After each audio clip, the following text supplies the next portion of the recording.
ce que demandent les Russes, c'est qu'il y ait un accord et que les troupes ukrainiennes reculent d'elles-mêmes aux limites des oblasts qui ont été annexés par la Russie. C'est inacceptable sur le plan politique et ce n'est pas cohérent sur le plan militaire. Ce qui ne serait pas acceptable, surtout, c'est que finalement, c'est 3 ans et demi pour rien, quoi.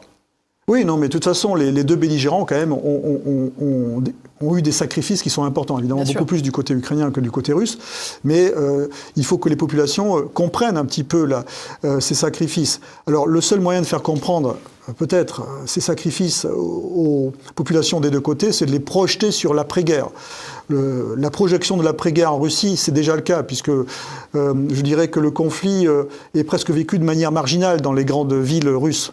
La plupart des gens qui vont à Moscou, personne ne parle quasiment du conflit. C'est un conflit qui, en termes de recrutement, touche essentiellement toutes les petites bourgades de Russie, où souvent les jeunes ont trouvé une opportunité derrière l'engagement